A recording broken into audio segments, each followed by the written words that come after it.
For years, Sergeant Hollis and his men twisted the law into a weapon. They patrolled not to protect, but to dominate, mocking, humiliating, and driving out anyone who didn't fit their vision of who belonged.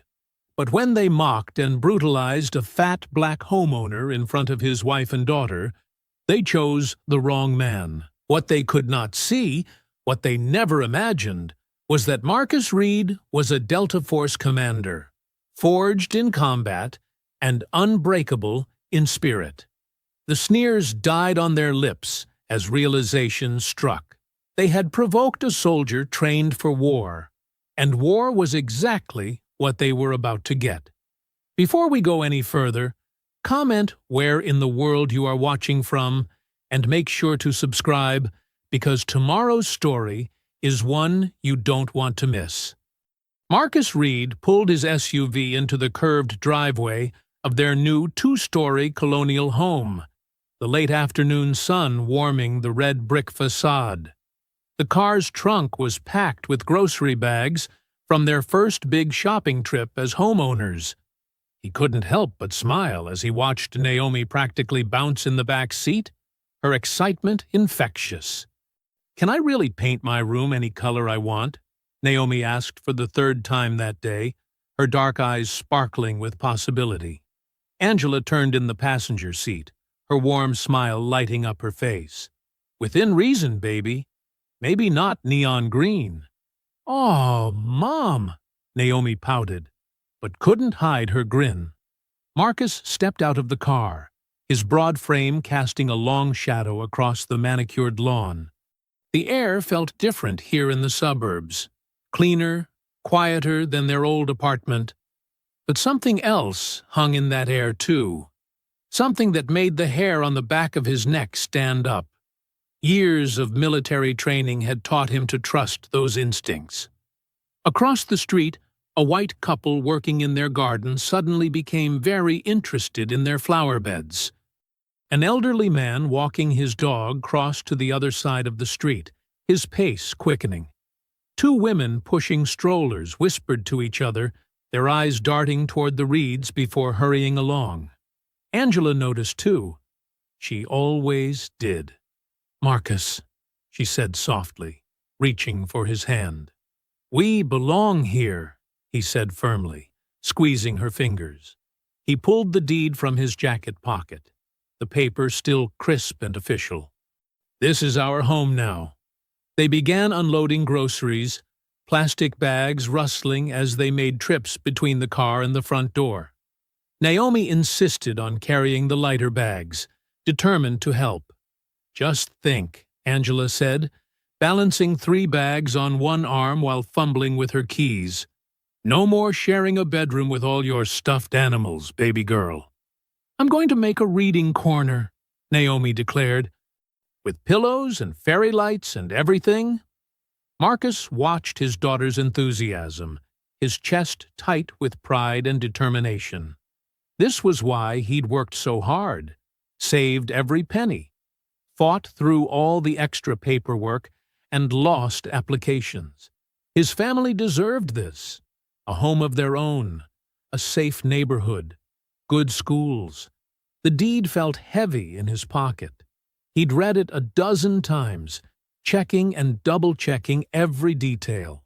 The property was theirs, fair and square, no matter how many neighbors pretended not to see them.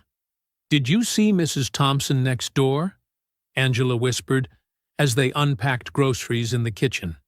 "She was watering her plants when we pulled up. The second she saw us, she went inside and closed all her curtains." Marcus placed a protective hand on her shoulder. "Give them time. They'll get used to us."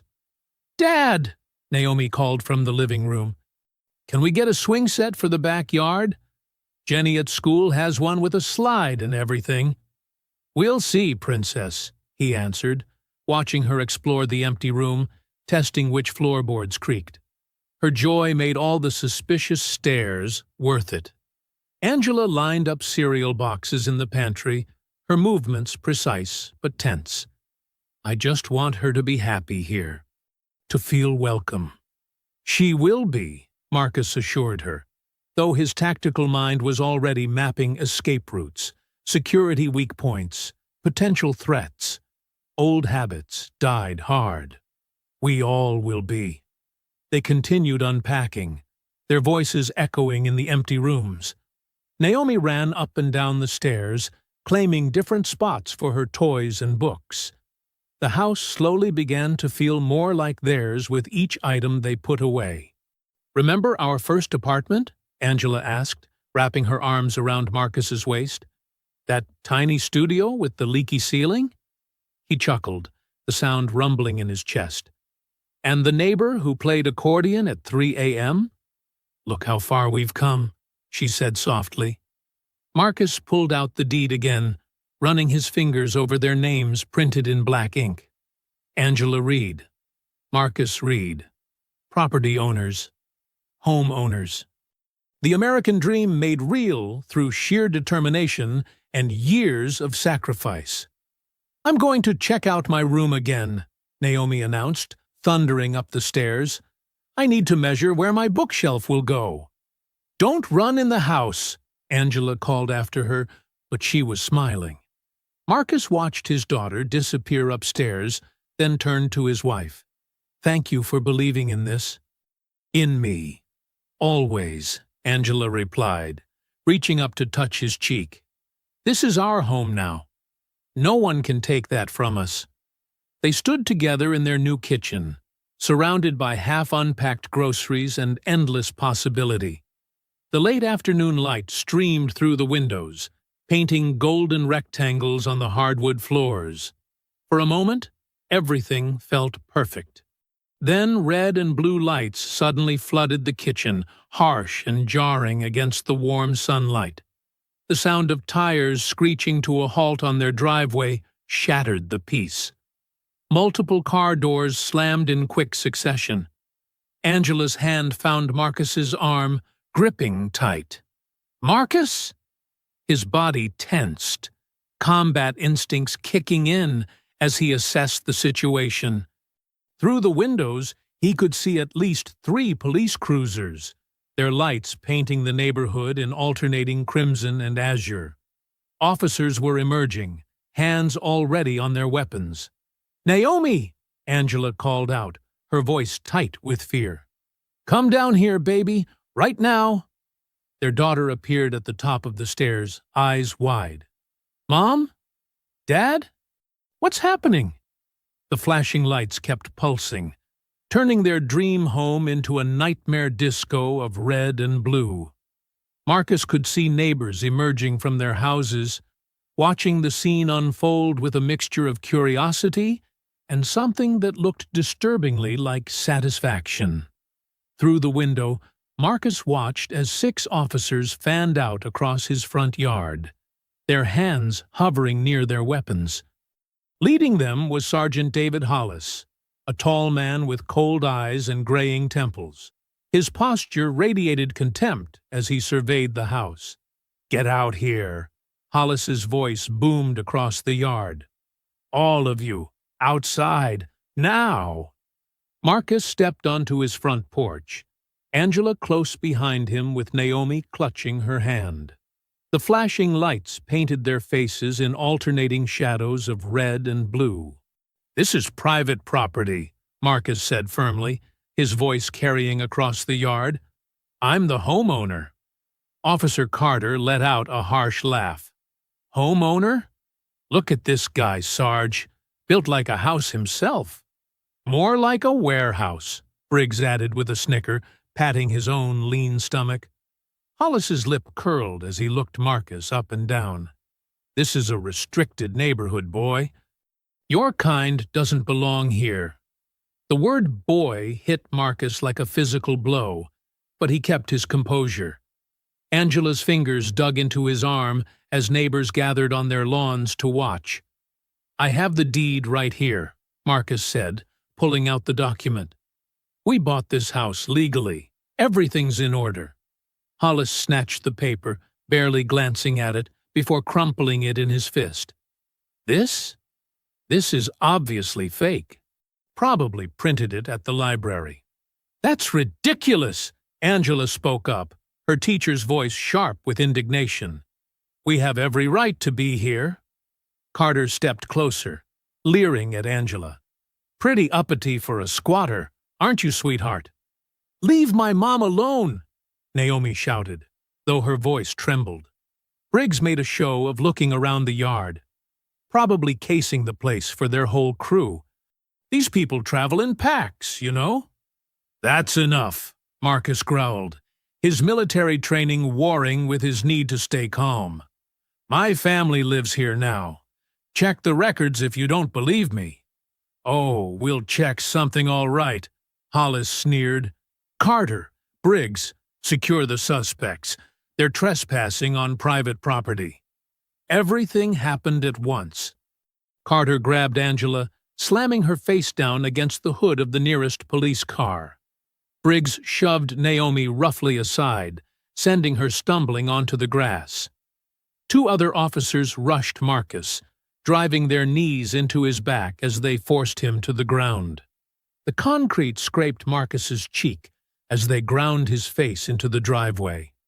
One officer dug his knee harder into Marcus's spine, while another twisted his arm behind his back with unnecessary force. "Stop resisting!" Carter shouted, though Marcus hadn't moved. "Please!" Angela cried out, as they cuffed her hands behind her back. "Our daughter is watching." Hollis walked over to where Marcus lay pinned. "Not so big now, are you? Should have known your place." Something inside Marcus snapped. Years of Delta Force training took over. He exploded upward, throwing off the officers like rag dolls. His elbow caught one in the throat, sending him stumbling backward, gasping for air. The other reached for his taser, but Marcus was faster. He grabbed the officer's wrist, twisting until bones cracked. Briggs charged forward, baton raised. Marcus caught the swing easily, yanking the weapon away and using Briggs's own momentum to slam him face first into the police cruiser. The impact left a spiderweb of cracks in the windshield. "Gun!" Carter screamed, scrambling backward while drawing his weapon. "He's got Briggs's baton!" Two more officers raised their firearms, forming a semicircle around Marcus. Hollis pulled his own weapon, aiming it at Marcus's chest. "Give me a reason," Hollis snarled. "Just one reason." Angela had managed to slip free in the chaos. She ran to Naomi, wrapping her arms around their daughter and pulling her close. "Marcus, please, think of Naomi." Blood trickled down Marcus's face from where they'd ground it into the concrete. His chest heaved as he stood in a fighting stance, surrounded by drawn weapons. The taste of copper filled his mouth, mixing with the bitter rage that threatened to overwhelm him. "You want to shoot me?" Marcus's voice was deadly calm. "In front of my wife and daughter? In front of all these witnesses?" Neighbors had their phones out now, recording everything. Hollis noticed too, his eyes darting between the gathering crowd and Marcus. "Drop the baton," Hollis ordered, tightening his grip on his gun. "On your knees, hands behind your head." Marcus's military training screamed at him to press the advantage. He could disarm at least two of them before they got a shot off. But Angela's terrified face and Naomi's quiet sobs pulled him back from the edge. "This isn't over," Marcus said, blood dripping from his chin onto his shirt. "Oh, it's just beginning," Hollis promised, his voice thick with menace. The standoff stretched taut as a tripwire, neither side willing to back down. Red and blue lights continued to flash, casting wild shadows across the scene of violence that had erupted on what should have been a peaceful suburban street. The tension exploded into chaos as Carter lunged forward, his face twisted with rage. His fist caught Angela across the jaw with a sickening crack, sending her sprawling against the wooden porch steps. Blood trickled from her split lip as she crumpled to the ground. "Mom!" Naomi's scream pierced the night air. Another officer grabbed for her, meaty fingers closing around her small arm. Marcus's world went red. The careful restraint he'd been clinging to shattered like glass. His body moved with fluid precision, muscle memory from countless missions taking over.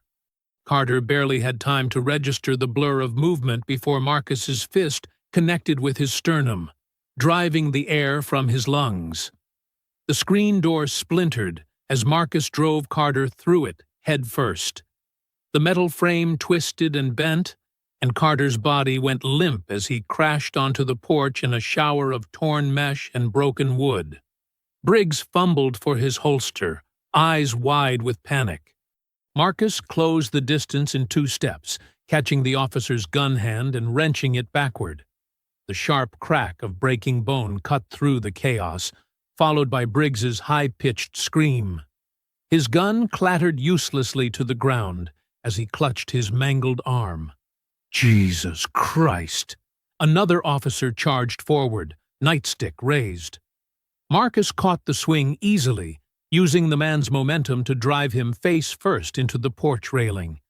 Wood splintered on impact, and the officer slumped to the ground, blood streaming from his broken nose. They kept coming, and Marcus kept moving. His size belied his speed, each movement precise, each strike devastating. An elbow to a throat here, a knee to a kidney there. Bodies dropped around him like autumn leaves, the yard filling with groaning officers clutching various broken parts. The laughter and racist taunts had died away, replaced by grunts of pain and shocked whispers. The neighbors who had gathered to watch stood in stunned silence, phones still recording as the man they'd dismissed as just another target systematically dismantled an entire police squad. How? Carter wheezed from his position on the porch, blood streaming from his nose and split lip. You're just a fat. He coughed, spitting red onto the wooden boards. How can you move like that? Marcus stood in the center of the carnage, chest heaving. His knuckles were split and bleeding, his shirt torn at the shoulder. But his eyes remained sharp, focused, scanning for the next threat, even as the remaining officers backed away. This is impossible, Briggs moaned, cradling his broken arm. Nobody fights like this. Nobody! Hollis had retreated to his cruiser, gun still drawn but hands visibly shaking. The contempt in his eyes had been replaced by something else. Fear. Marcus reached slowly into his back pocket, movements deliberate. Several officers flinched, expecting another attack. Instead, he pulled out his wallet and removed a worn ID card. You wanted to know who I am? His voice carried across the suddenly quiet yard. He held up the ID, letting the porch light catch the distinctive insignia. Commander Marcus Reed, Delta Force, retired. The silence that followed was deafening. One of the officers, who had been reaching for his taser, let his hand drop limply to his side. Another took an involuntary step backward. Delta! Carter's voice cracked as he tried to push himself up from the splintered remains of the screen door. You're... Impossible, Hollis whispered, but the tremor in his voice betrayed his cracking confidence. The man they'd dismissed as an easy target, had mocked for his size, was one of the most highly trained soldiers in the world. Marcus moved to Angela's side, helping her gently to her feet. She leaned against him, touching her split lip with trembling fingers. Naomi ran to them both, wrapping her arms around their waists and burying her face against Marcus's shirt. Still want to question my papers? Marcus's voice was deadly calm as he stared down Hollis. Still want to tell me I don't belong here? The officers, who could still stand, had backed away to their cruisers, leaving their injured colleagues scattered across the yard and porch. The neighbors continued filming, their phones capturing every moment of the shocking revelation. Carter tried to crawl toward his dropped weapon, but his arms gave out, and he collapsed back onto the porch boards with a wet cough. Briggs had curled into a fetal position, whimpering softly as he clutched his shattered arm. Hollis's voice faltered as he looked at his broken men, then back at Marcus. The Delta Force ID still gleamed in the artificial light, a damning testament to their catastrophic mistake.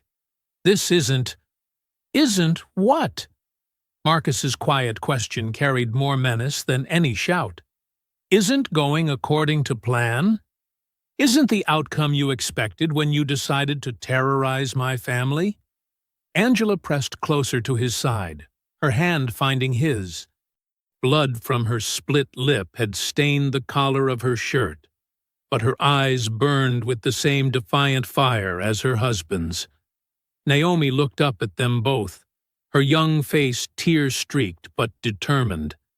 The porch light cast harsh shadows across the scene, broken bodies, splintered wood, and at the center, a family standing unbroken, the Delta Force insignia catching the light like a promise of retribution to come. The morning sun cast long shadows across the driveway as Marcus loaded empty paint cans into his truck. The front porch still bore the scars of last night's violence, splintered wood, torn screen mesh, and dark stains that wouldn't wash away easily. "I'll be back in an hour," he called to Angela, who stood in the doorway with an ice pack pressed against her swollen lip. "Just need to grab supplies to fix this mess." Naomi peeked around her mother's hip. "Can I come?" Marcus shook his head gently. "Not this time, baby. Stay with your mama." He didn't say what they all knew.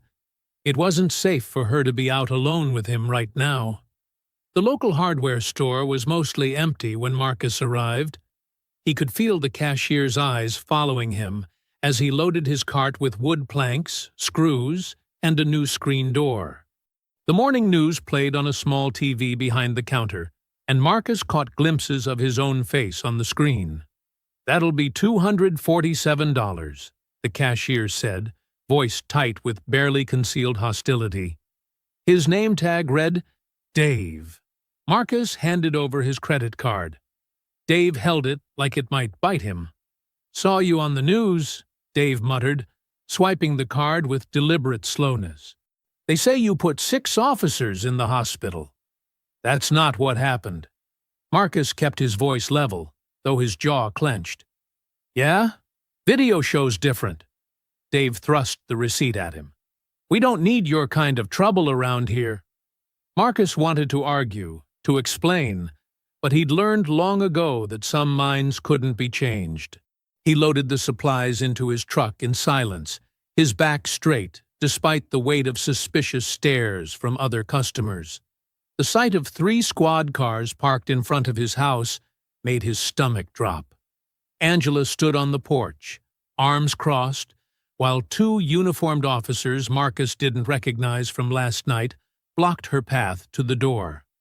"Marcus Reed?" A man in a suit stepped forward, holding up a badge. "Detective Wilson, Internal Affairs. We have some papers for you." Marcus parked carefully, his movements measured as he stepped out of the truck. "What kind of papers?"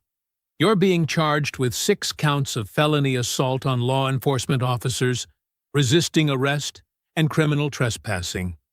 Wilson's tone was clipped, professional. "We have witness statements confirming you attacked officers without provocation during a routine property check." "Without provocation?" Angela's voice cracked with disbelief. "They attacked us! We have proof! The neighbors were filming everything!" Wilson's smile didn't reach his eyes. "No videos have been submitted to evidence. In fact, several witnesses state you were combative from the start, refusing lawful commands and initiating violence."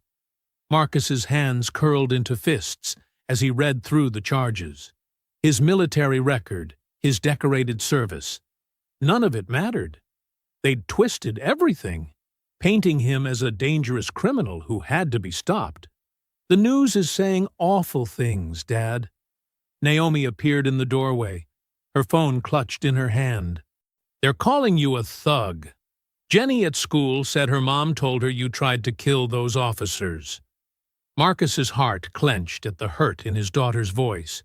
He opened his phone's browser, and there it was. Violent ex-military member assaults police during routine stop. The article described him as unstable and dangerous, questioning how someone with his violent tendencies had been allowed to serve in Delta Force. "This is insane," Angela said, moving to stand beside him. "We had at least 10 different neighbors recording. There's no way all that footage just disappeared." "I suggest you get a good lawyer," Wilson said, already turning away. "Your arraignment is scheduled for next week. Until then, stay in the county."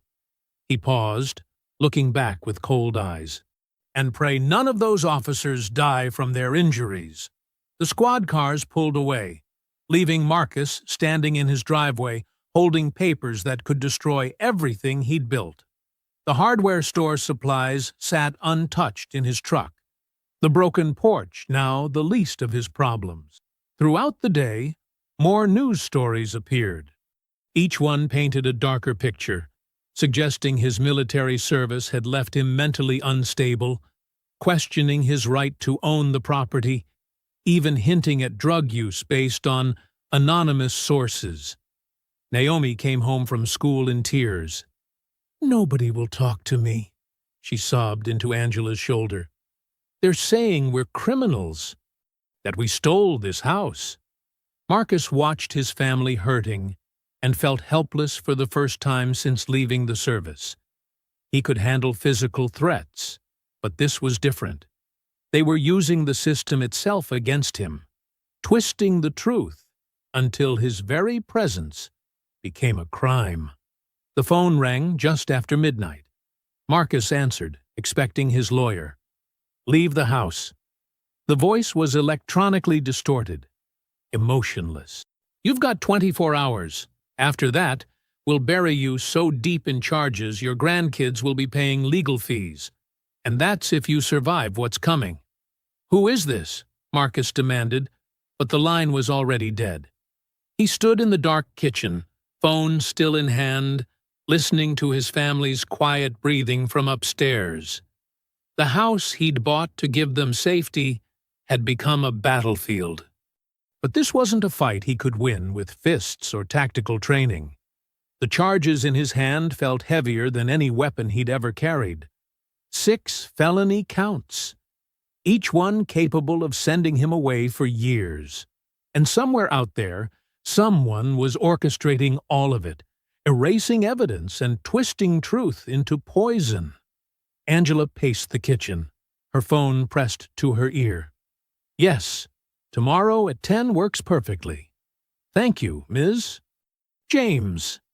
She ended the call and turned to Marcus, who sat at the table reviewing the stack of charges.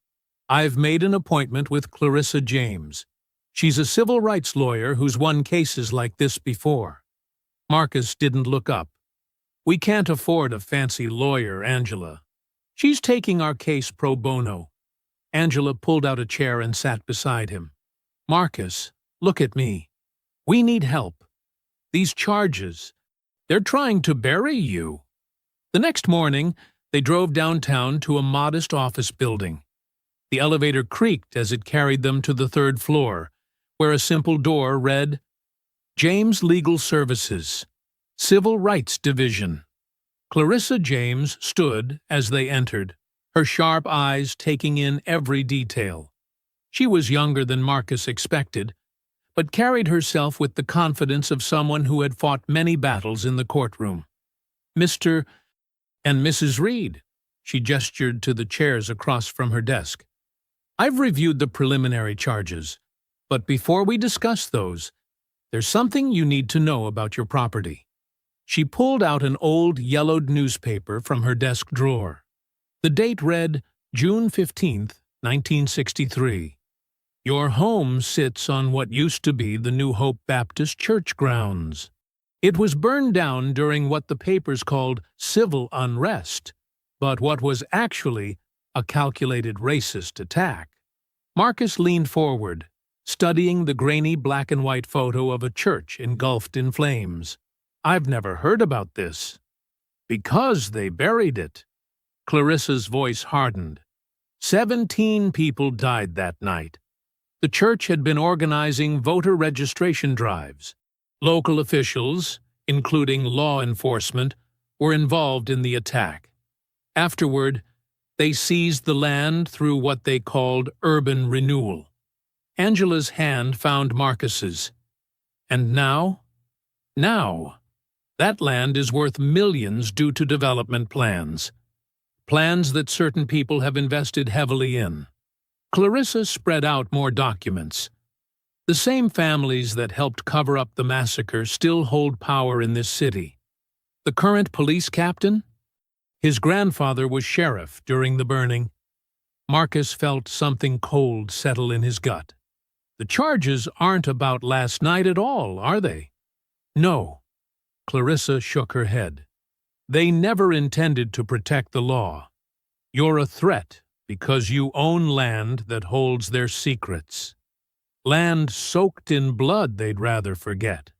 She pulled out more recent documents. Look at these property records. Every time a black family has tried to buy in that area, they've faced harassment, false charges, mysterious accidents. You're just the latest target. But we have the deed, Angela protested. We bought it legally. Through a blind listing, Clarissa explained. They didn't know who was buying until you showed up. Now they're scrambling to force you out before anyone starts asking questions about the land's history. Marcus stood, pacing the small office. So what do? We fight. Clarissa's eyes blazed. I've been building a case about this land for years, but previous families were scared away before we could get to court. With your military background and clean record, you're their worst nightmare, someone who won't be easily intimidated. They're trying to paint me as violent, unstable. Marcus gestured to the charge papers. Exactly. They're following their old playbook. Discredit, criminalize, destroy. Clarissa leaned forward. But here's what they don't know. I found relatives of the church victims. They're willing to testify about what really happened. We can expose everything. Angela squeezed Marcus's hand. It's not just about our home anymore, is it? No, Clarissa confirmed. It's about justice that's 6 decades overdue. That evening, Marcus stood in his front yard as sunset painted the sky blood red. He stared at the ground beneath his boots, thinking of the church that once stood there, of the people who died fighting for their rights. The soil seemed to whisper with memories of that violent night. This land has ghosts, he whispered, understanding now why the air felt heavy with more than just summer heat. The crash of breaking glass shattered the quiet. Marcus spun toward the sound as Angela screamed from inside. A rock lay among glittering shards on their living room floor. Across its surface, someone had spray-painted a single word in red. Get out. Marcus picked up the rock, its weight familiar in his hand. He'd faced bullets and bombs in war zones, but this was different. This wasn't just a threat to his life, but an attempt to erase history itself, to bury truth under layers of lies and violence. Through the broken window, he could see his neighbors' houses, lights burning behind drawn curtains. How many knew the truth about this land? How many had helped maintain the silence for generations? Angela appeared beside him. Naomi clutched close. What are we going to do? Marcus turned the rock over in his hands, the spray paint still wet enough to stain his fingers red. In the distance, a police siren wailed, but he knew they wouldn't come. Not to help anyway. They were part of a system designed to keep certain stories buried, certain people in their place. The next morning's sun revealed an ugly surprise. Thick black letters marred the white garage door. "Go home, outsider." The paint was still tacky, done sometime before dawn. Marcus stood in his driveway, fists clenched, studying each hateful letter. Naomi pressed against Angela's side, her small fingers gripping her mother's shirt. "Why do they keep doing this, Mom?" Before Angela could answer, police sirens wailed. 2 cruisers pulled up, Officers Hollis and Carter stepping out with smug grins. They made a show of examining the garage door, exchanging knowing looks. "Probably did it himself," Hollis announced loudly. "These types always want to play victim." Carter snickered. "Yeah, spray painting your own house for sympathy? Pretty desperate." Marcus kept his voice steady, though anger burned in his chest. "You going to take a report, or just stand there making accusations?" "Report?" Hollis pulled out his notepad with exaggerated slowness. "Sure thing. Let's see. Suspect description matches homeowner. Approximately 6 feet tall, heavy-set black male. That's enough." Angela stepped forward, shielding Naomi. "Our daughter has to see this hatred every day." "You're supposed to protect and serve." Carter's grin widened. "Serve? Oh, we're serving something, all right. Serving notice that you folks might want to consider moving somewhere more appropriate." Marcus felt his military training kick in, the calm focus before combat. "You threatening my family, officer?" "Threatening?" Hollis raised his eyebrows in mock surprise. "Just offering friendly advice. Shame if something happened to that pretty little girl of yours at school. Kids can be so cruel." Angela pulled Naomi closer, her face pale with fury. "Get off our property." "Public sidewalk, ma'am." Carter tapped his badge. "We go where we want." They lingered another 15 minutes, making notes and laughing, before finally driving away. Marcus immediately pulled out his phone to document everything, including their badge numbers. "I need to get Naomi to school," Angela said quietly. "Then I have to teach." Marcus nodded, but worry gnawed at him. Their daughter hadn't said a word since the officers arrived. His concern proved justified. 3 hours later, his phone rang. Angela calling from the school. "You need to come," she said, her voice tight with tears. "Now." He found them in the guidance counselor's office. Naomi sat curled in a chair, tears streaming down her face. A crude drawing had been taped to her locker, stick figures of her family being hung from a tree. "The other kids," she hiccuped between sobs, "they said we deserve it, that we're dirty and don't belong here." Marcus knelt before his daughter, gathering her small hands in his. "Listen to me, baby. You are beautiful. You are strong. You belong anywhere you want to be." "But why do they hate us?" Naomi's voice cracked. "We didn't do anything wrong." Angela started to respond, but her phone buzzed. She stepped into the hallway to answer it. When she returned, her face was ashen. "That was the principal," she said flatly. "My contract is being terminated, effective immediately." "What?" Marcus stood. "They can't do that." "Apparently, they've received numerous parental complaints about my aggressive attitude and inappropriate political views in the classroom." Angela's laugh was bitter. Translation: "I wouldn't stay quiet while they tormented our daughter." Naomi's sobs grew louder. Marcus pulled both his wife and daughter into his arms, feeling them shake with grief and rage. Other teachers passed by the office window, averting their eyes. Later that night, after finally getting Naomi to sleep, Marcus and Angela sat at their kitchen table. The garage door slur was still visible through the window, a dark reminder of their new reality. "We could leave," Angela whispered, staring into her cold coffee. "Find somewhere else." Marcus reached across the table, taking her hand. "You know what happens if we run? They win. Not just against us, but against history itself. They get to keep burying their crimes. But our daughter is watching us." Marcus's voice grew fierce. "She needs to see us stand up, fight back. Show her that justice is worth fighting for." Angela studied their joined hands. "I'm scared, Marcus. Not of them, but of losing you. These people, they have power, connections. They could destroy everything we've built." Marcus stood, pulling Angela into his arms. Through the window, he could see police cars creeping past their house again, a constant reminder of the forces aligned against them. "Let me tell you something about power," he said softly. "Real power isn't about badges or money or who your grandfather was. Real power is standing your ground when everything tells you to run.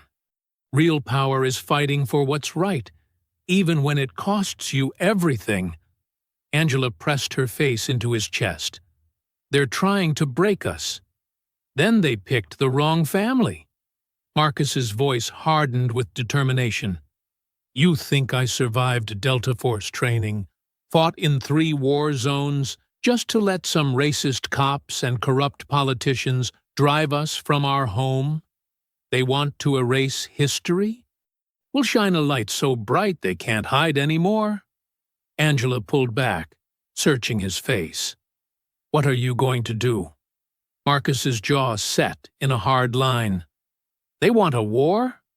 He looked at the garage door, the broken window, thought of Naomi's tears and Angela's lost job. They picked the wrong man. Marcus sat in his darkened home office, surrounded by screens showing camera feeds from around the house. He'd installed them strategically. Doorbell camera, garage angles, hidden units in trees. Every approach was covered. The footage played in real time, casting a blue glow across his face as he logged the patrol patterns. "Third pass tonight," he muttered, noting the timestamp as another cruiser rolled by. Their headlights swept across his walls before fading into darkness. His phone buzzed. Jorge calling. "Got those records you asked for," Jorge said without greeting. "You're not going to like what I found." Marcus leaned back in his chair. "Hit me. Pulled land deeds going back 50 years. That whole neighborhood used to be owned by black families. Church, too. After the '64 massacre, properties started changing hands for almost nothing. 10, 20 cents on the dollar. Forced sales? More like fabricated sales. Found cases where owners signed over deeds while they were verifiably dead or in jail. Police reports from the time show a pattern. Harassment, arrests on bogus charges, mysterious fires. Sound familiar? Marcus watched another patrol car creep past. "History repeating itself. Gets worse," Jorge continued. "Traced the money. Shell companies bought up everything, then sat on it for decades. Now they're flipping to developers for millions. Guess who owns shares in those companies? City officials? Bingo. Police pension fund, too. Half the department's retirement depends on that land staying quiet. And white." Marcus rubbed his temples. "That's why they're so desperate to push us out. We're not just neighbors they don't want. We're threats to their retirement. Your house, specifically," Jorge added. "It sits on what used to be the church property. If anyone starts digging into that history, their whole scheme falls apart." Marcus pulled up the property records on his computer. "Send me everything you found. I need proof. Already encrypted and headed your way." "But Marcus, Jorge paused. These people killed to keep this quiet before. They'll do it again. I know. That's why I'm gathering evidence. Marcus clicked through his camera feeds. Been tracking their movements, photographing every interaction. Building a case they can't bury. Smart. But be careful who you trust. That politician you mentioned? Found his name on some interesting documents? Marcus leaned forward. Which ones? Development permits? Rezoning applications? He's been fast-tracking everything, overriding historical preservation laws. Gets a nice consulting fee for his trouble. A movement on one of the screens caught Marcus's attention. A patrol car parked down the block, lights off. Officer Carter stepped out, checking his phone. Got to go, Marcus said. Carter's up to something. He ended the call and grabbed his gear. Small camera, night vision monocular, radio scanner. Years of military surveillance had taught him how to move unseen, how to track targets without being spotted. Carter walked to Joe's Diner 2 blocks away. Marcus followed, staying in shadows, using parked cars for cover. Through the diner's windows, he saw Carter slide into a booth across from a well-dressed man, City Councilman Davidson. Marcus positioned himself near a partially open window, setting up his camera. The diner was mostly empty, their voices carrying clearly. "This is taking too long," Davidson said, stirring his coffee. "The developers are getting nervous." Carter leaned forward. "We're applying pressure." His wife lost her job. Kids being isolated at school. Standard procedure. Not good enough. That land needs to be clear by end of quarter. The longer he stays, the more chance someone starts asking questions about the original owners. "What about an accident?" Carter suggested. "House fire, maybe? Insurance would pay him off. Everyone wins." Davidson shook his head. "Too risky. He's not some random family. Ex-military, connections. We need him to leave voluntarily." "Then let us handle it our way," Carter insisted. "We'll push him out, just like the others." Marcus's hands tightened on the camera. He'd suspected corruption, but hearing it so casually discussed made his blood boil. These men saw his family as an inconvenience, his home as an obstacle to their profits. He photographed their meeting, recorded their conversation. Every piece of evidence strengthened the case he was building, but it also confirmed what he'd feared. This wasn't random harassment. It was a coordinated campaign, backed by people with power and resources. As Carter and Davidson finished their meeting, Marcus slipped away, moving through back alleys until he reached home. He uploaded the new evidence to his secure server, then sent copies to Jorge. Checking his cameras again, Marcus watched more patrol cars circle his block. They thought they were hunting him, wearing him down. But he was the one gathering intelligence, documenting their moves, building a case that would expose decades of corruption. Let them watch, he thought. Let them think they had the upper hand. He'd learned in Delta Force that the best way to defeat a powerful enemy was to let them underestimate you while you studied their weaknesses. A message from Jorge popped up. "Got the files. This is big, Marcus. Could take down half the city government." "Good," Marcus typed back. "Keep digging. I want every connection, every dirty deal." He looked at the photo of his family on his desk. Angela's proud smile, Naomi's innocent joy. They deserve to live without fear, to build a future without shadows of the past threatening to swallow them. Another patrol car rolled by, slower this time. Marcus didn't flinch from the spotlight that swept across his window. Let them come, he thought. Let them scheme and threaten. He had truth on his side, and he knew from experience. Truth was the deadliest weapon against corrupt power. Marcus pulled into his driveway well past midnight. muscles aching from hours of surveillance. The house was dark except for the kitchen light. Angela always left it on when he worked late. He killed the engine, savoring the quiet moment before heading inside to his family. Movement caught his eye, shadows shifting between parked cars. His combat instincts screamed danger. Before he could react, dark figures emerged from all sides. 5 men in black masks, tactical gear. Not random thugs. Their movement showed training. "Should have taken the hint, Reed," one growled, voice muffled behind his mask. Marcus stayed in the car, mind racing through options. They'd positioned themselves to cut off escape routes. 2 carried pistols, 3 had batons. Their stance suggested police or military background. "Last chance to walk away," Marcus warned, his voice steady despite the adrenaline flooding his system. They responded by advancing. Marcus exploded into action. He threw the car door open with crushing force, catching the nearest attacker in the face. Bone cracked under the impact. The man dropped, mask bloody. Marcus rolled out low, dodging a baton swing. His elbow drove up into the second attacker's ribs. The man wheezed, doubling over. Marcus grabbed his wrist, twisted until tendons popped. The baton clattered to the pavement along with a howl of pain. Gunfire cracked the night.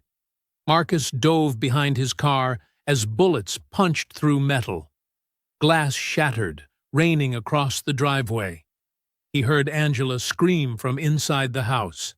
"Stay back!" he shouted toward the door. The last thing he needed was his family in the crossfire.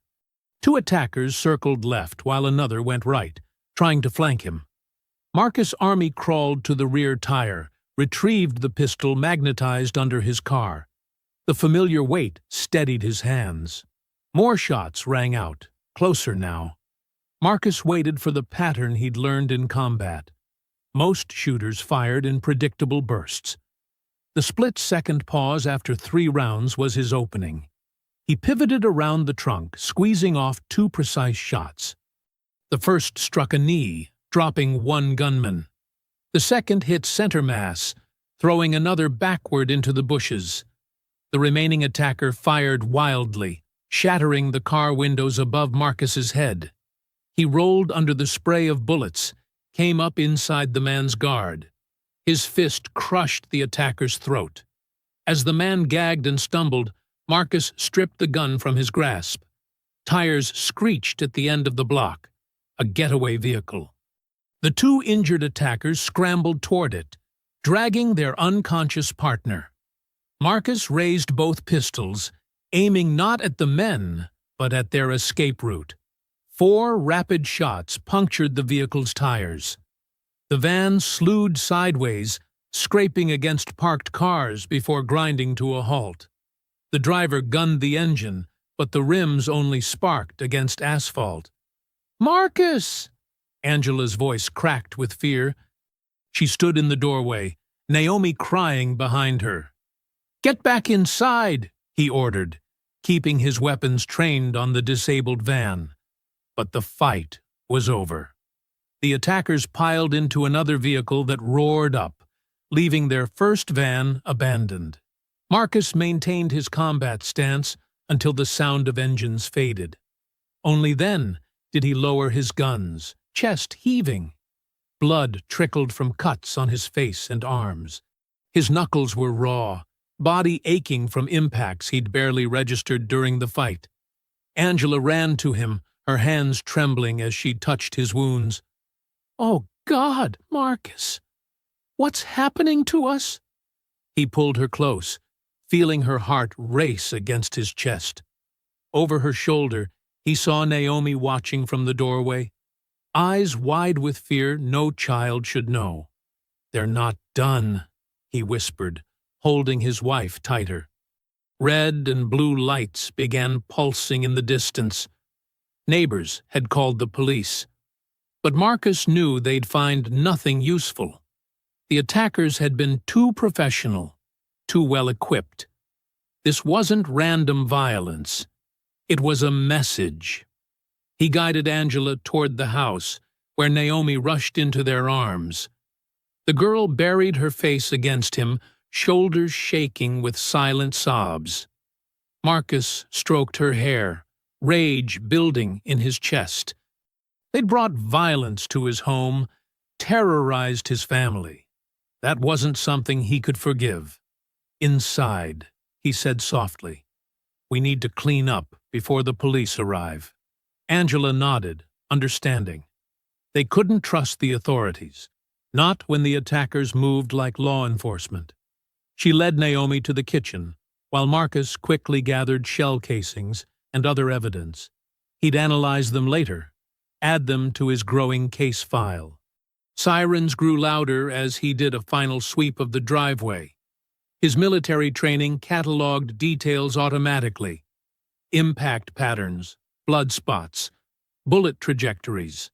Every piece told a story, and he'd use that story to identify his attackers. Glass crunched under his boots as he walked to the porch. The house he'd bought for his family's security now bore the scars of violence: broken windows, bullet holes, blood stains. But the walls still stood. They hadn't driven him out. Marcus touched the deed in his pocket, the paper that proved this land was his, the document that threatened decades of corruption. They wanted him gone because he represented something bigger than one family. He represented truth buried in blood-soaked soil, justice delayed, but not forgotten. The first police cruiser rounded the corner. Marcus straightened his shoulders, mind already formulating the careful statement he'd give. He couldn't show how much he really knew, how much evidence he'd gathered. Let them think this was just another random attack. Behind him, Angela called his name softly. He turned to see his wife and daughter framed in the doorway, their faces showing equal measures of fear and determination. This was what he was fighting for. Not just a house, but their right to live without fear, to stand their ground against those who would erase them. The shaky cell phone footage filled the screen. Masked men attacking Marcus in his driveway, the brutal efficiency of his defense, the spray of gunfire.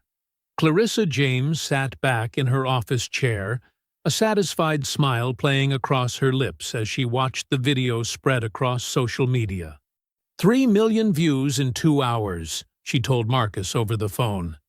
The independent media is having a field day with this.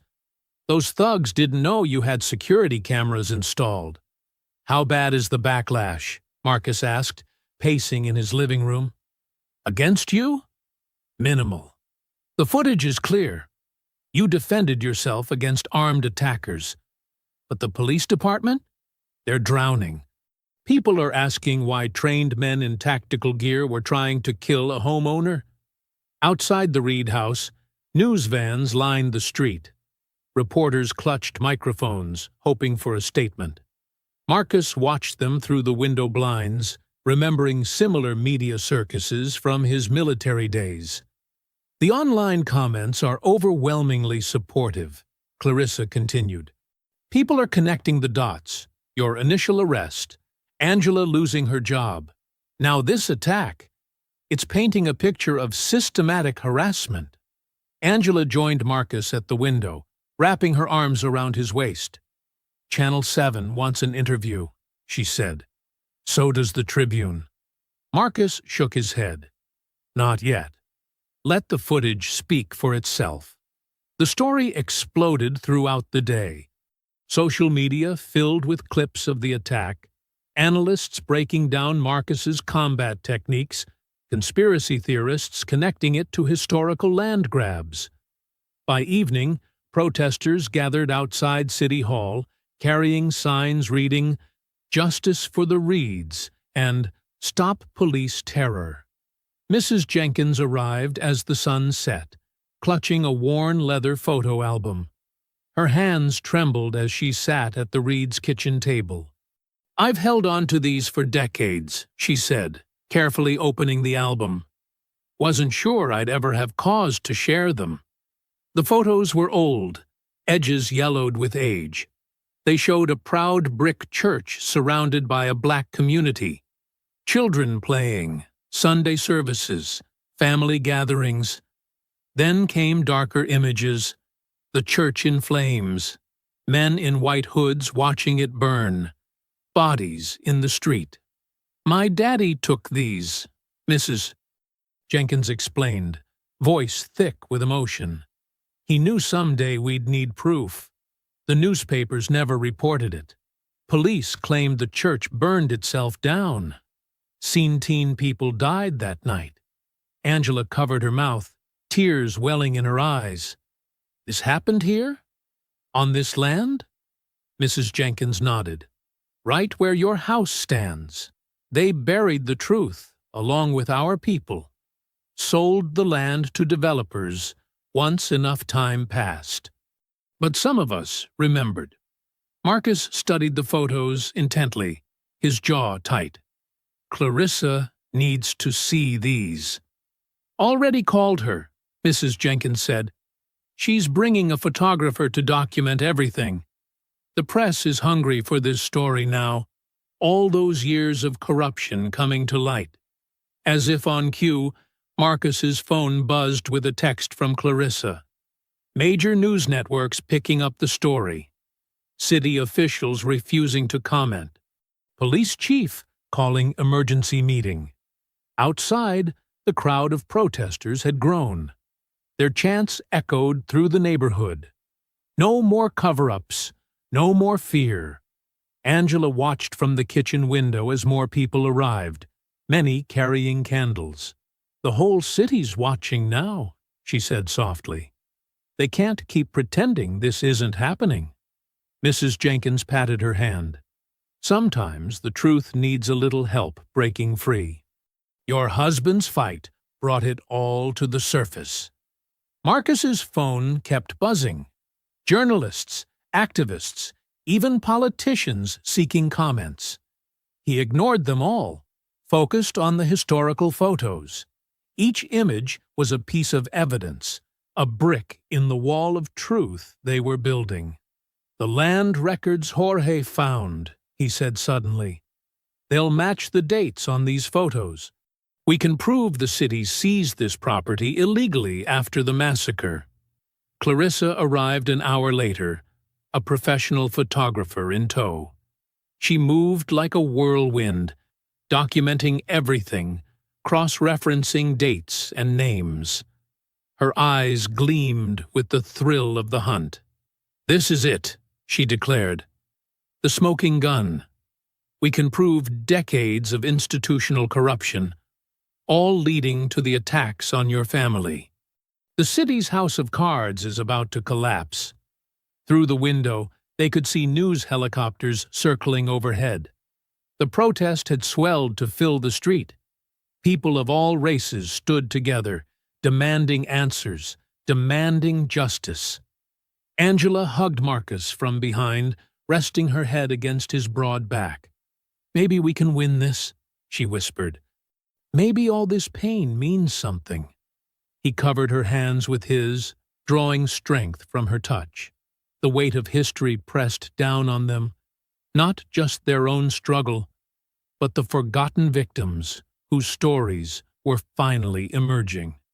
Mrs. Jenkins smiled at them from across the table, her eyes bright with unshed tears. Outside, a black sedan sat parked across the street, its windows tinted dark. Inside, a figure watched the scene unfold through binoculars, taking note of every person who entered or left the Reed house.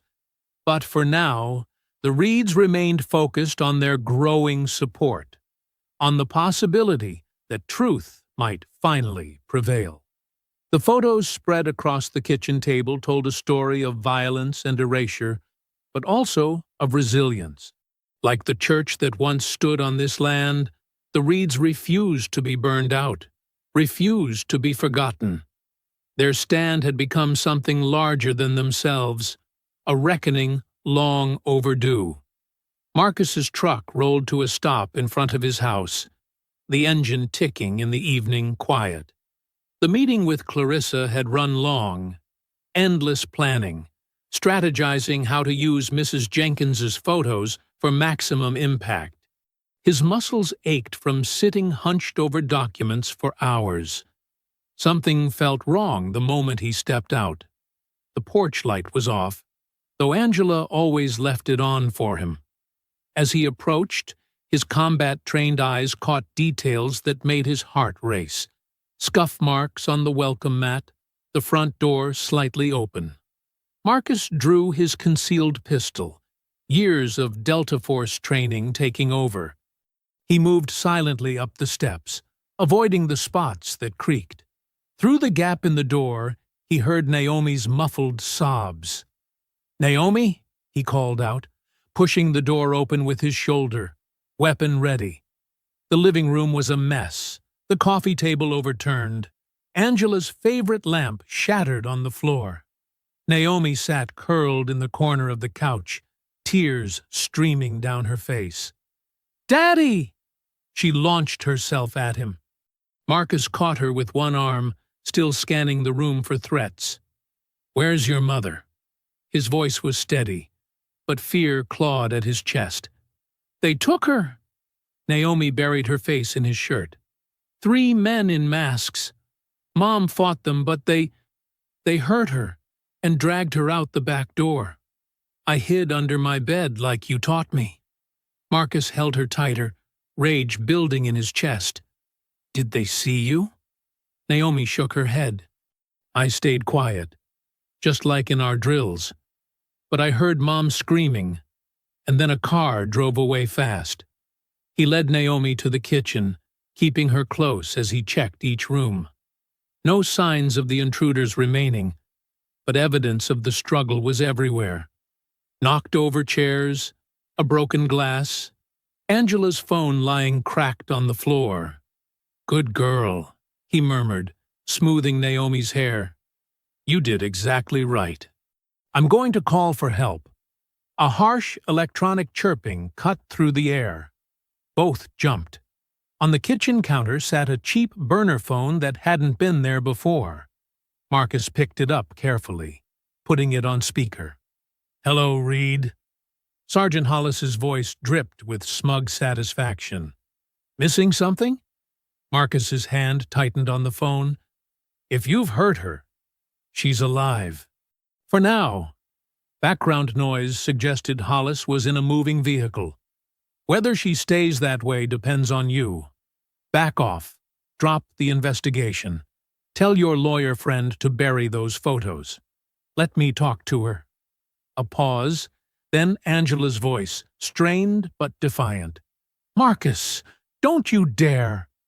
Her words cut off in a pained gasp. "That's enough, family reunion," Hollis said. "You have 1 hour to make a public statement, withdrawing all allegations. Say you faked the assault footage. Admit you're squatting on private property. And if I don't, your wife disappears.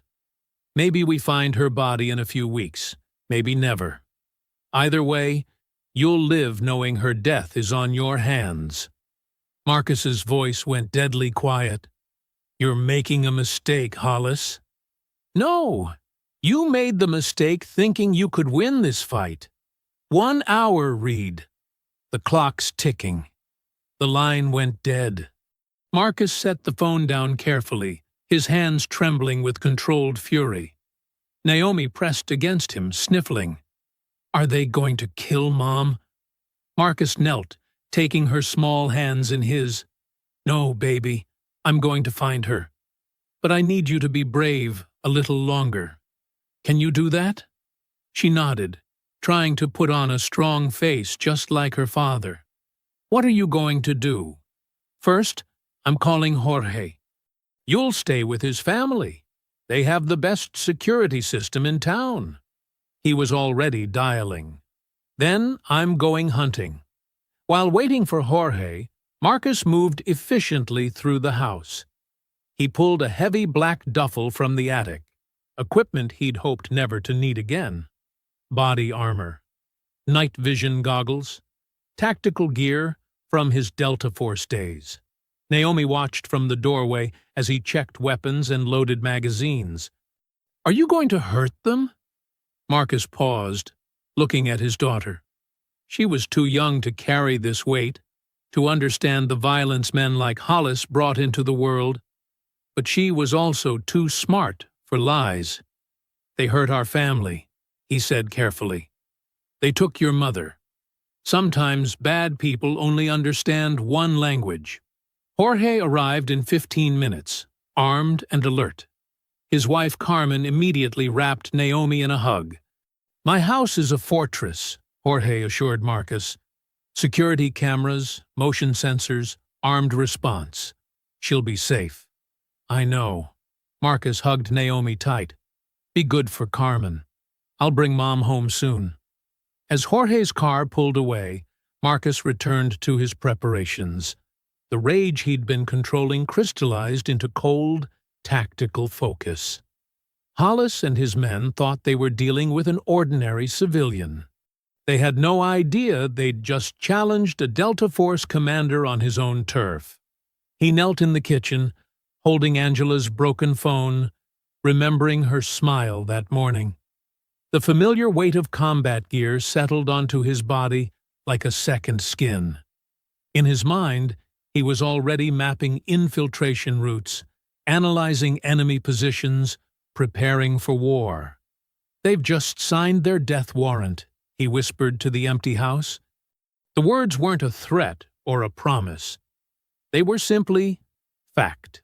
These men had taken his wife, terrorized his daughter, and now they would learn why Delta Force operators were feared worldwide. The hour Hollis gave him ticked away, but Marcus made no move to comply. Instead, he finished his preparations in methodical silence. They wanted him to bend, to break. Instead, they'd awakened something far more dangerous than they could imagine. Mrs.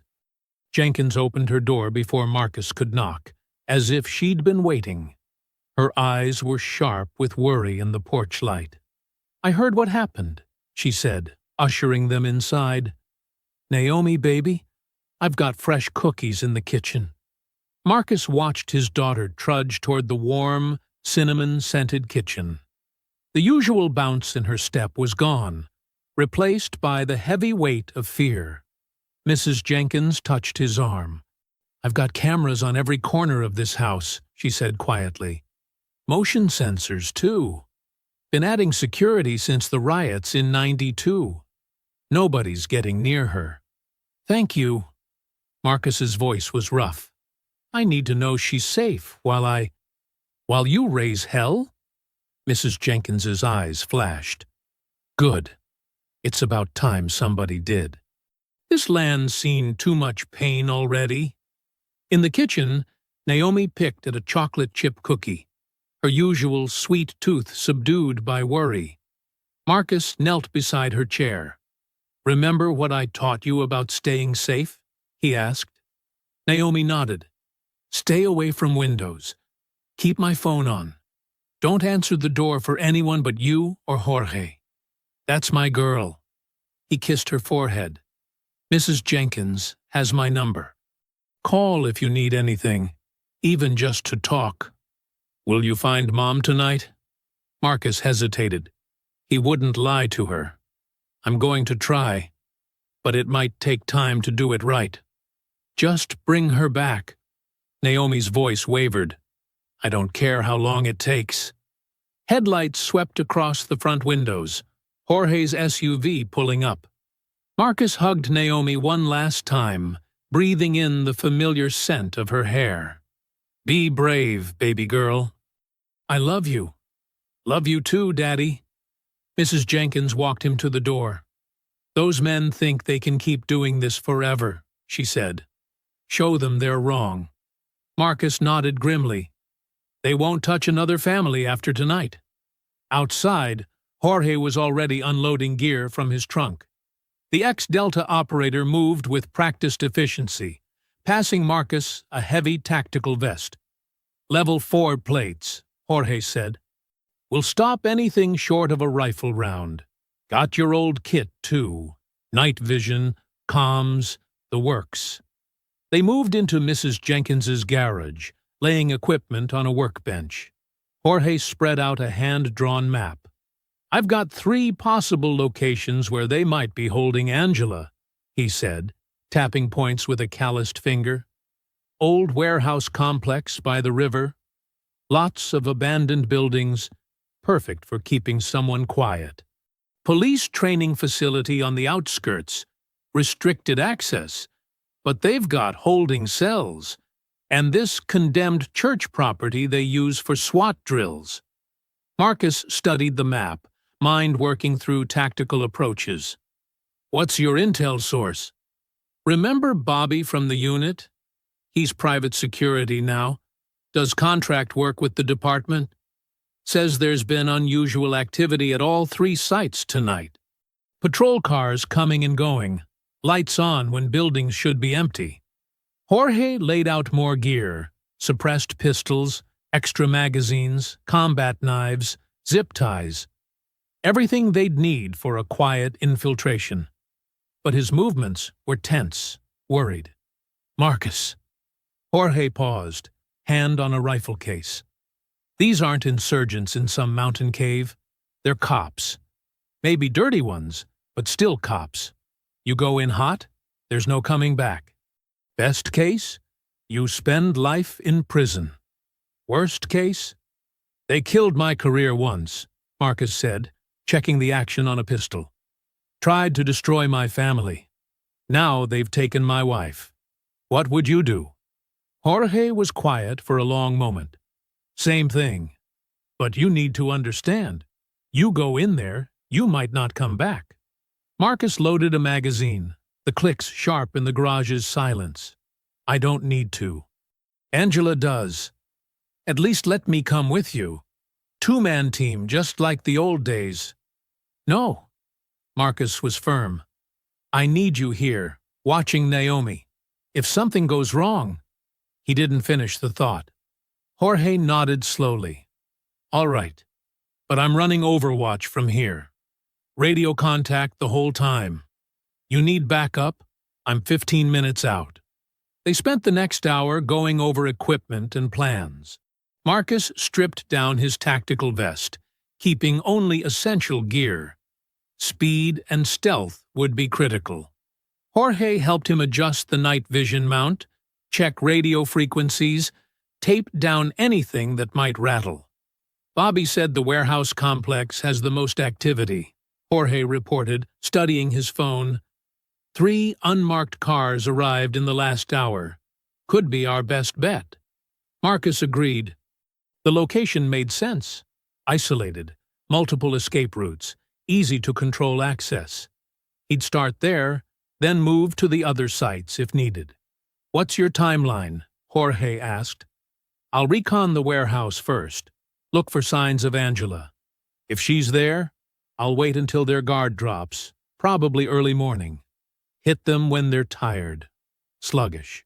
Jorge handed him a burner phone. Encrypted. Use it if you need to call in cavalry. I've got some old unit contacts on standby, guys who owe us favors. Marcus tucked the phone away, then began his final equipment check. The familiar routine centered him, pushing away emotion in favor of cold precision. Pistol cleaned and loaded, spare magazines secured, knife edge honed to razor sharpness.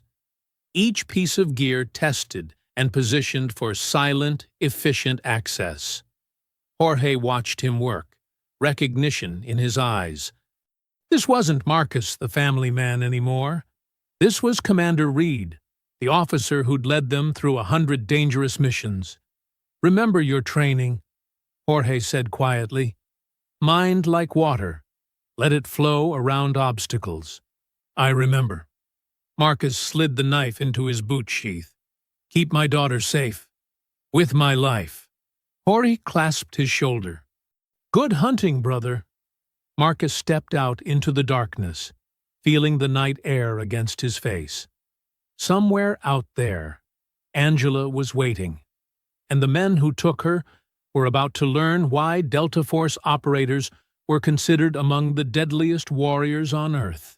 The warehouse loomed against the night sky, a hulking mass of corroded metal and broken windows.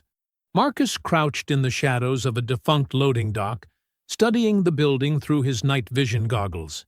2 guards patrolled the perimeter, sloppy, predictable routes that spoke of overconfidence. They weren't military, just cops playing soldier. He'd been watching for 3 hours now, mapping their patterns. The East Guard smoked every 40 minutes, always in the same spot behind a dumpster. The West Guard was lazy, cutting corners off his route to check his phone. Inside, lights showed movement on the 2nd floor. At least 4 more hostiles, probably more. Jorge's voice crackled in his earpiece. Security cameras on the north and west corners. Looking for blind spots. Copy. Marcus kept his voice barely above a whisper. Any sign of Angela? Movement in a 2nd floor office. Someone tied to a chair. Can't confirm identity from this angle. Marcus's jaw tightened. The thought of Angela bound, afraid, made his hands itch for violence, but he forced the emotion down, letting tactical training take over. Emotion got you killed. Precision kept you alive. The East Guard wandered toward his smoking spot, right on schedule. Marcus moved, a shadow among shadows, years of infiltration experience guiding each silent step. The guard lit his cigarette, exhaling smoke into the cool night air. He never heard Marcus approach. The garrote wire slipped around the guard's throat with practiced ease. Marcus yanked back hard, cutting off both airway and blood flow. The guard tried to struggle, but Marcus had him locked in position, arms pinned. 15 seconds later, the body went limp. Marcus lowered the guard quietly, zip-tied his hands and feet, and secured the weapon. 1 down, he keyed his radio twice, the signal for Jorge to loop the security camera feed. You're clear for 2 minutes, Jorge confirmed. West Guard approaching your position. Marcus melted back into darkness, circling behind storage containers. The 2nd guard rounded the corner, eyes fixed on his phone's glowing screen. Amateur. Marcus let him pass, then struck. Piano wire whispered from its hiding place in his sleeve. 1 smooth motion, and it was around the guard's neck. This one fought harder, trying to slam Marcus against the wall. But Marcus had leverage and experience. He rode the guard's momentum, maintaining the chokehold until unconsciousness claimed another victim. Guards neutralized, Marcus whispered into his radio. Moving to infiltration point. A rusted fire escape offered access to the 2nd floor. Marcus tested each rung carefully, distributing his weight to prevent metal fatigue sounds. The window at the top was already broken. No need to risk noise cutting glass. Inside, the warehouse air was thick with dust and decay. Marcus moved like a ghost across rotting floorboards, years of training guiding his feet to avoid creaks and groans. Voices drifted from down the hall. 2 men complaining about the late shift. A television droned somewhere. 3 hostiles in the break room, Jorge reported. 1 more roaming the halls. Target still confirmed in North Office. Marcus drew his suppressed pistol, holding it ready as he advanced. The roaming guard appeared at the end of the hall, yawning. 1 gentle squeeze of the trigger, and a subsonic round took him in the thigh. Before he could cry out, Marcus closed the distance and drove a knee into his solar plexus. A sharp strike to the base of the skull, and another hostile was unconscious. The office door was ahead. Light spilled from beneath it, along with the sound of someone pacing. Marcus pressed his ear to the wood, listening intently. 1 set of footsteps, occasional muttering. Single hostile. He was reaching for the handle when Jorge's urgent whisper came through. Movement from the break room. One hostile headed your way. Marcus melted into an alcove just as heavy boots approached. The guard passed within inches, keys jingling at his belt. He reached for the office door. Time slowed. Marcus could take him now, but the noise might alert the others. Wait too long, and he'd enter the office, possibly threatening Angela. Decision points compressed into microseconds. The guard opened the door. Marcus's heart clenched at what he saw inside. Angela sat tied to a chair, her face bruised but her eyes blazing with defiance. She was alive. She was whole. Relief warred with rage at the sight of her injuries. The guard stepped into the room, raising his gun. Time for another chat, Mrs. Reed. Marcus tensed, ready to strike, but he had to time this perfectly. One wrong move, and Angela would be at risk. His muscles coiled like springs as he prepared to burst into action. He knew what would come next. Disarm, disable, secure. Just like 100 other missions. But this one was different. This one was personal. Every fiber of his being focused on the next crucial moments that would determine his wife's fate. The guard took another step toward Angela, weapon trained on her head. Marcus could see the tremor in the man's hand. Another amateur trying to play tough. That weakness would be his undoing. Angela's eyes suddenly widened, looking past the guard toward the doorway. She'd seen Marcus's shadow. The guard started to turn, his gun beginning to shift targets. Marco's grip tightened on his weapon. The next few seconds would determine everything. Marcus exploded into motion. The guard barely had time to register the shadow behind him before Marcus's hand clamped down on his gun arm. In one savage twist, bone cracked like dry wood. The guard's scream was cut short by Marcus's elbow, smashing into his temple. The gun clattered to the floor as the guard crumpled. But the brief noise was enough. Shouts erupted from down the hall, followed by the piercing wail of an alarm. "Multiple hostiles incoming," Jorge warned through the radio. "At least 15 heat signatures converging on your position." Marcus yanked a knife from his boot and sliced through Angela's restraints. "Can you walk?" "I can run," she said, rubbing her wrists. Her split lip curved into a fierce smile. "Make them pay." Heavy boots thundered up the stairs. Marcus kicked over a metal desk for cover, pulling Angela behind it, just as the first shots punched through the doorway. He counted the muzzle flashes, 4 shooters in the hall, more coming up behind them. "Stay low," he ordered, then popped up to return fire. His first shot caught an officer in the shoulder, spinning him into his companions. The second round shattered a fire extinguisher on the wall, filling the corridor with obscuring white powder. Carter's voice rose above the chaos. "Push forward! Don't let them escape!" Marcus reached into his tactical vest and pulled out a flashbang grenade. "Cover your ears," he told Angela. The device bounced into the hallway, followed by screams of "Grenade!" Then thunder and lightning filled the world.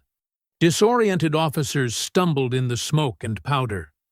Marcus moved through them like a ghost, each shot precise and brutal. One took a round through the knee. Another caught an elbow to the throat. Carter appeared through the haze, firing wildly. Marcus's return shot caught him in the thigh, dropping him with a howl of pain. "This way!" Marcus grabbed Angela's hand, leading her toward the emergency stairs. But more cops were flooding up from below, filling the stairwell with gunfire. "Back!" They retreated into the office as bullets chewed the doorframe. Marcus spotted Briggs among the attackers, face pale with terror. Their eyes met. Briggs turned and ran, shoving past his fellow officers in his desperation to escape. "Coward!" someone shouted after him. But Marcus was already moving, using the chaos to his advantage. He pulled a smoke grenade from his vest and rolled it down the stairs. Dense gray clouds billowed up, providing cover. "Fire in the hole!" An officer's warning came too late. Marcus had already pulled the pin on another flashbang, this one modified with extra powder. The explosion was deafening in the enclosed space, sending officers tumbling down the stairs in a tangle of limbs and curses. Angela pointed to a maintenance catwalk spanning the warehouse floor. "There! It leads to the central office." They sprinted across the metal grating as bullets sparked off the railings. Marcus paused to shoot out the catwalk's support cables behind them, sending a section crashing down with several pursuing officers still on it. More gunfire erupted from below.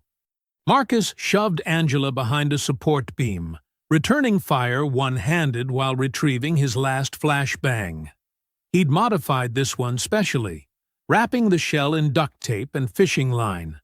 As shots peppered their position, he tied the grenade to a fallen piece of catwalk. "When I say now, run for that office," he told Angela. She nodded, eyes hard with determination. Marcus swung the makeshift pendulum, letting it build momentum. When the line of officers below grouped up for a push, he released it.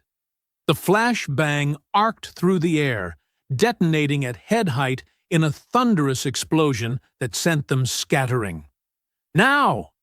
They sprinted the final stretch as chaos erupted below.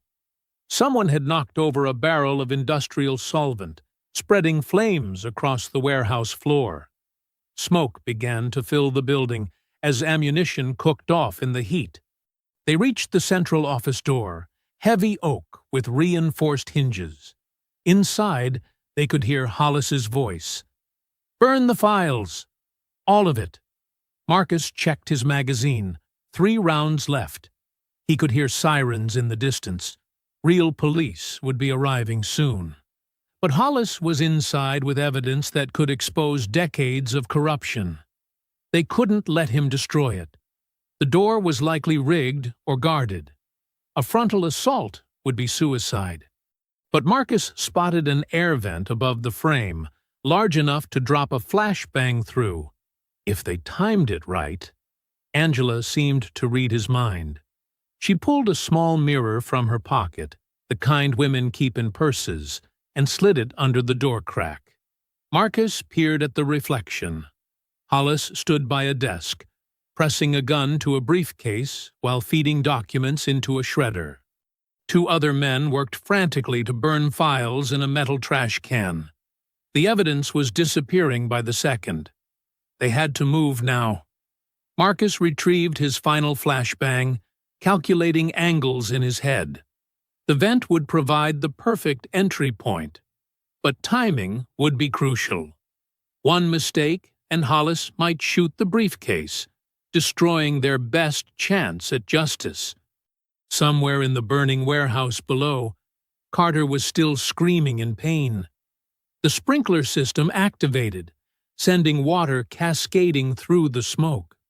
Steam began to fill the upper level as Marcus prepared for the final breach. He met Angela's eyes, saw the same determination there that burned in his own heart. Whatever came next, they would face it together. Marcus raised the flashbang, ready to end this fight once and for all. Marcus braced himself, then kicked the vent cover loose. The flashbang dropped through, but before it could detonate, Hollis's mocking voice rang out. "I know you're out there, Reed. Come face what's coming to you like a man." Marcus hesitated, finger on the trigger mechanism. Angela touched his arm and shook her head. Hollis would be expecting the flashbang now. "Your wife wants to see you," Hollis called. "Don't keep her waiting." Marcus's jaw clenched. He'd have to change tactics. Keeping his voice steady, he responded, "Open the door, Hollis. Let's talk." "That's more like it." Keys jingled, and the heavy door swung open. The scene inside made Marcus's blood boil. Angela sat bound to a chair, her face bruised but her eyes blazing with defiance. Hollis stood behind her, pressing a gun to her head. Councilman Grayson worked frantically at a paper shredder while another officer fed documents into a burning trash can. "You think you're a hero?" Hollis sneered, his finger tightening on the trigger. "You're just another dead black man. Drop your weapon." Marcus slowly placed his gun on the floor, his other hand sliding behind his back where his phone was already streaming. Jorge had set up the connection. Everything happening now was broadcasting live to thousands of viewers. "The mighty Delta Force commander," Hollis continued, "reduced to breaking into private property. What would your military buddies think? They'd wonder why a police sergeant is helping cover up a massacre," Marcus replied, his voice carrying clearly for the stream. "How many families did you drive out, Hollis? How many homes did you steal?" "Shut up!" Hollis pressed the gun harder against Angela's temple. "You don't know anything. I know your grandfather led the mob that burned down that church. I know you and Grayson have been running this scam for years, using cops to terrorize black families, then flipping their properties for profit." Grayson's hands froze over the shredder. "Hollis, shut him up!" But Marcus kept talking, making sure every word was captured by the stream. "The massacre, the land theft, the corruption. It's all documented in that briefcase. That's why you're so desperate to destroy it." "I said shut up!" Hollis's face had turned purple with rage. That's when Marcus made his move. The flashbang he'd palmed earlier flew through the air, detonating in a thunderous explosion of light and sound. In the chaos, Marcus surged forward. His first strike knocked the gun from Hollis's stunned grip. The second was a savage elbow that sent the sergeant staggering back.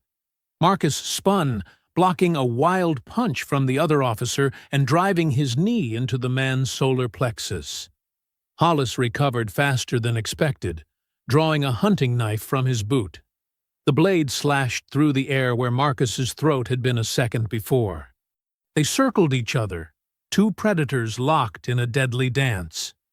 "I'm going to gut you like a pig," Hollis snarled, lunging forward. Marcus deflected the thrust, but Hollis's follow-up slash opened a line of fire across his forearm. The sergeant pressed his advantage, driving Marcus back with a flurry of strikes. But Marcus had fought better men in worse places. He caught Hollis's wrist on the next attack, twisting until tendons popped. The knife clattered to the floor. Before Hollis could recover, Marcus's head snapped forward, crushing the sergeant's nose in a spray of blood. Movement caught his eye, Grayson reaching for a pistol on the desk. Marcus snatched up Hollis's dropped knife and threw it in one fluid motion. The blade sank deep into the councilman's shoulder, pinning him to the wall with a scream of pain. Hollis tried to tackle Marcus from behind, but years of hand-to-hand combat had honed the veteran's instincts. He shifted his weight, using Hollis's momentum to slam him face first into the metal filing cabinet. Before the sergeant could recover, Marcus drove his knee into the man's kidney, then wrapped an arm around his throat in a crushing hold. "The whole city is watching," Marcus growled in Hollis's ear as the sergeant thrashed helplessly. "They're seeing exactly who you are." Blood poured from Hollis's broken nose as he gasped for air. "You can't prove." "Check his phone," Angela called out, having worked one hand free from her restraints. "He's streaming everything." Hollis's eyes widened with sudden understanding. His struggles became desperate, but Marcus's grip was unbreakable. The sergeant's face turned purple, then began to go slack as unconsciousness took him. Marcus released the hold, letting Hollis crumple to the floor. He retrieved his gun and trained it on Grayson, who still hung pinned to the wall by the knife in his shoulder. "The briefcase," Marcus ordered. "Slide it over." "You're making a mistake," Grayson wheezed. "We can make a deal." The sound of splintering wood cut him off as federal agents crashed through the door, weapons raised. "FBI!" "Everybody down!" Marcus raised his hands, keeping his movements slow and deliberate. "The evidence is in that briefcase," he told the lead agent, and the whole takedown was streamed live. Hollis lay bleeding on the floor, his words slurring as agents cuffed him. "You're dead, Reed. You hear me? Dead." But his threats were drowned out by the sound of justice finally arriving. As Angela wrapped her arms around Marcus, he could hear helicopters circling outside, their spotlights illuminating the truth that could no longer be buried. The warehouse had become a war zone of justice served, with Hollis's broken body and Grayson's pathetic whimpers serving as testament to the power of one man's refusal to back down. The evidence was safe, the corruption exposed, and the whole world had watched it happen in real time. Days after the warehouse takedown, Marcus stood with Angela and Naomi in front of their TV, watching the news unfold. The morning light filtered through their newly repaired windows as helicopter footage showed a line of police officers being led out of the precinct in handcuffs.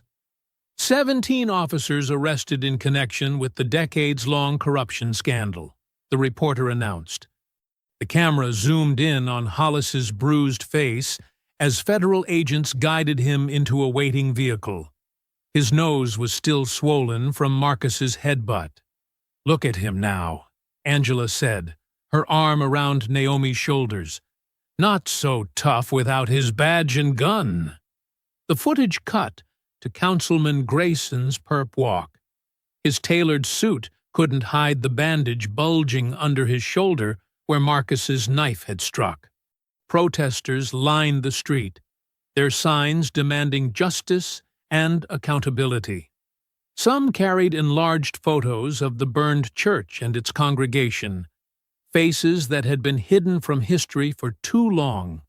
The documents recovered from Councilman Grayson's briefcase detail a systematic campaign of intimidation and property theft dating back to the 1960s massacre, the reporter continued.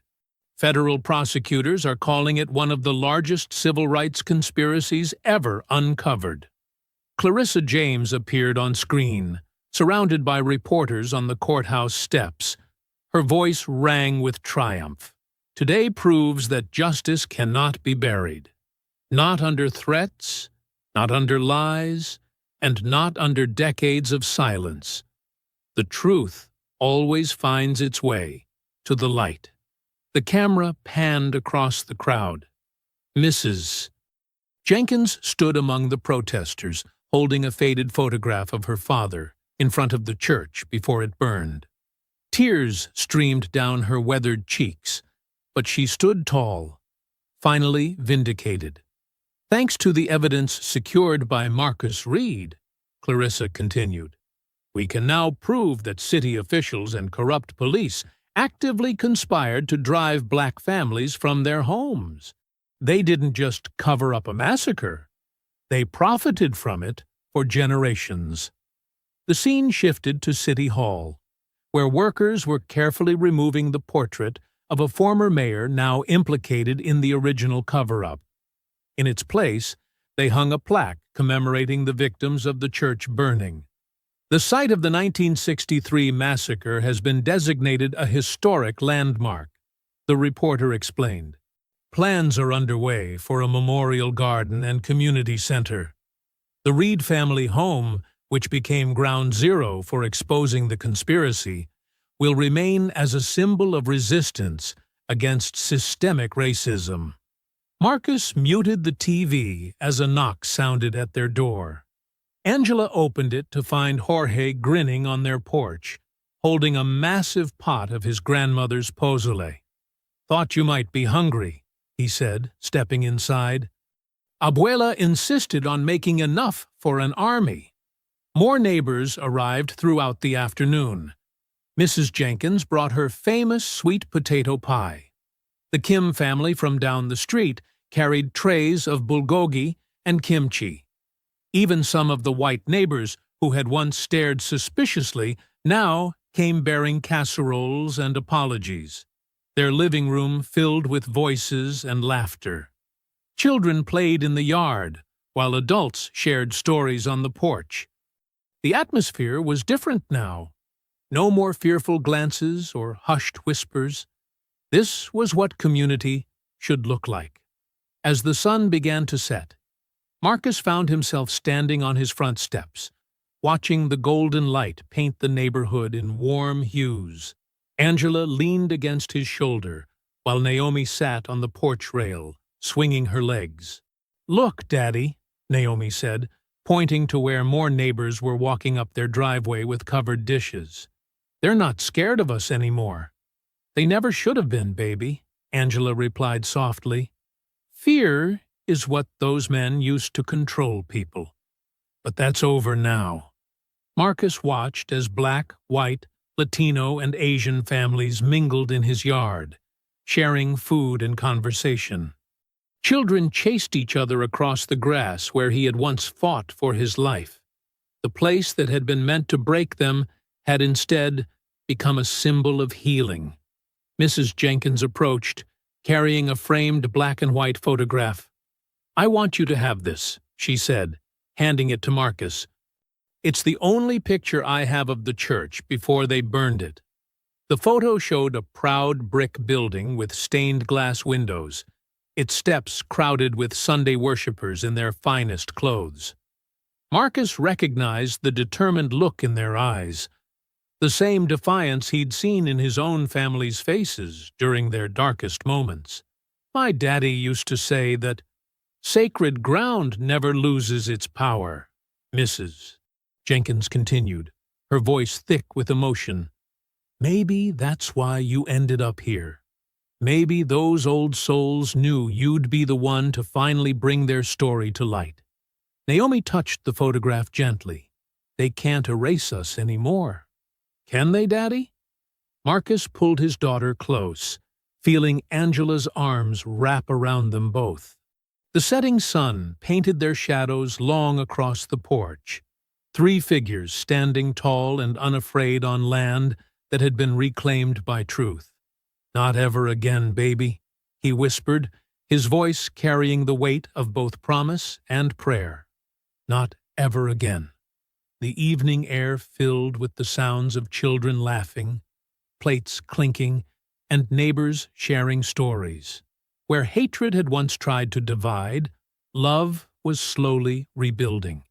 Where lies had sought to bury history, truth now bloomed like flowers breaking through concrete. The Reeds stood together on their porch, watching their community heal. They had fought for more than just a house. They had fought for home in its deepest sense.